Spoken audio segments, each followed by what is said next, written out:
Welcome to my channel. The Currumpaw Valley stretched like a sun-baked scar across the New Mexico territory. Jagged cliffs and canyons hemmed in the rolling plains, painted with sagebrush and prickly pear.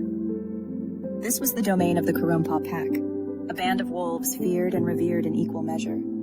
The air hummed with the unseen life of the wild, the scurry of lizards, the rattle of a diamondback, the distant cry of a hawk circling overhead. Here, under the vast, unending sky, roamed a legend in his own time. Lobo, the king of the Currumpaw. The land pulsed with a raw, untamed energy. It was a land of resilience, a land of survival, where life and death danced a delicate ballet each day.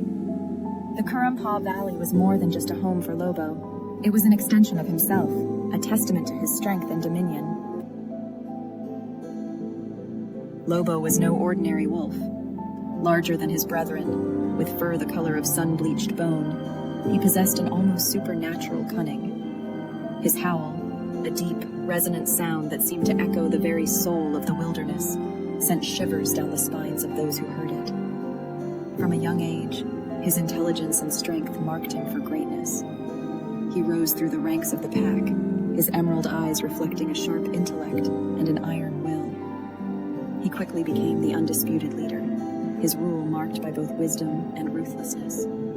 He led his pack with an iron paw, but also with a deep understanding of the delicate balance of nature. Lobo was a force to be reckoned with, a symbol of the wild and untamed spirit that ran through the veins of the Currumpaw. Lobo's prowess as a hunter was legendary. He could sense the slightest tremor in the earth, the faintest scent on the wind. He would anticipate his prey's every move, driving them into carefully planned ambushes. His strength was unmatched. Tales of his ability to bring down even the largest elk spread far and wide. Ranchers whispered his name with a mix of fear and grudging respect. Lobo was not driven by bloodlust, but by an innate understanding of the natural order. He took only what his pack needed to survive, leaving the rest to nourish the cycle of life and death in the Currumpaw. His cunning was not cruelty. It was survival honed to a fine art in the crucible of the wild.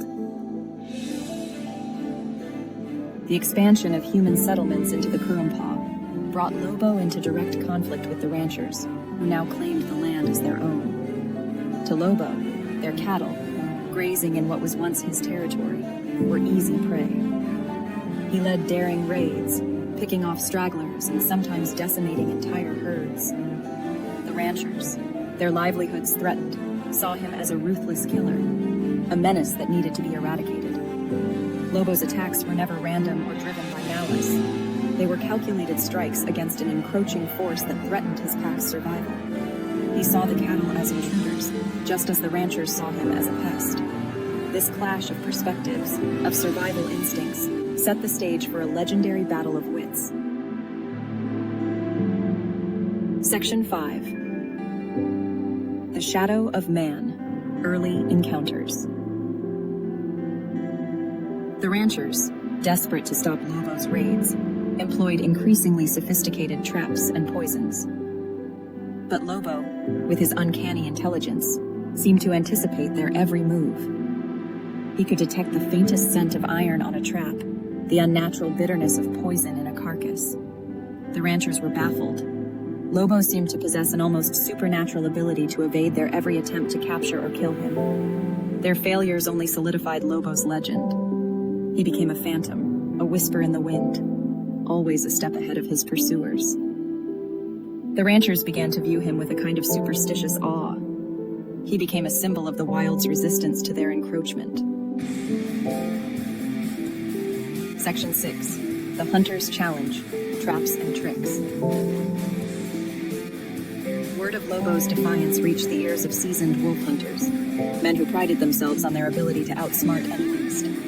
They arrived in the Currumpaw, confident in their skills and determined to prove their mettle against the legendary wolf. They laid elaborate traps, using every trick in their book to lure Lobo into their grasp. But Lobo, a master of his domain, seemed to read their intentions like an open book. He led them on wild goose chases, disappearing into the labyrinthine canyons only to reappear where they least expected him. He outsmarted them at every turn, his every move a testament to his superior intellect and instinctive understanding of the land. Section 7. Blanca, Lobo's tender heart. Despite his fearsome reputation, Lobo possessed a deeply affectionate side, evident in his relationship with Blanca, a she-wolf of exceptional beauty and grace. She was his constant companion, his equal in every way. They shared a bond that ran deeper than the instincts of the pack, a love that was evident in their every interaction. Blanca softened Lobo's edges, revealing the tenderness that lay beneath his fierce exterior. Their howls, perfectly intertwined, echoed through the valley, a testament to their unbreakable connection. She was his anchor to the pack, the reason his loyalty never wavered, the heart that beat in unison with his own. Section 8. A Love Undone, Blanca's Fate. The hunters, realizing the depth of Lobo's bond with Blanca, saw an opportunity. They set a trap, using Blanca's scent to lure Lobo in. Blinded by love for his mate, Lobo let his guard down. The trap was sprung, and Blanca was captured, her mournful howls echoing through the valley.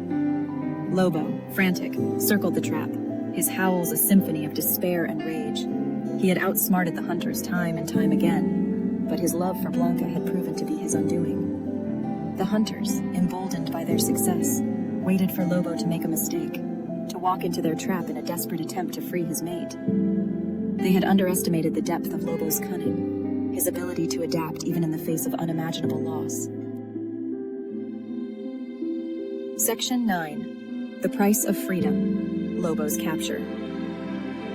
Days turned into nights as Lobo refused to leave Blanca's side. He brought her food, trying in vain to free her from the trap. The hunters, realizing that Lobo would never abandon his mate, used his loyalty against him. They set a trap near Blanca, knowing he would risk everything to be close to her. And so, driven by love and despair, Lobo walked into the trap. His capture was met with a strange mix of relief and sadness by the ranchers. The legend they had feared for so long was finally defeated, but his capture felt like a hollow victory, a testament to the power of love and the tragedy of wild spirits confined. Lobo's capture was not a defeat, but a sacrifice. He had chosen love over freedom, loyalty over his own well-being. The once proud king, now confined, became a symbol of the wild spirit subdued, a stark reminder of the price of progress. Section 10. Legacy of the King, Lobo's Enduring Spirit. The ranchers, initially planning to kill him, were moved by Lobo's devotion to Blanca. They could see the pain in his eyes, the sorrow in his posture. Instead of ending his life, they decided to keep him captive. But Lobo, the wild king, was not meant for a life confined. He refused to eat, his once piercing eyes now dull with despair. He paced his cage relentlessly, his mournful howls echoing the loss he felt. A few days later, Lobo, the king of the Currumpaw, died with a final heart-wrenching howl. His spirit, however, lived on. His story became a legend, a cautionary tale about the clash between civilization and the wild. Lobo's legacy served as a reminder that even the most cunning of creatures can be undone by love, and that the human encroachment on the natural world comes at a heavy cost. He became a symbol of the untamed spirit of the West, a reminder of the power and majesty of the natural world, and the importance of respecting the delicate balance of nature.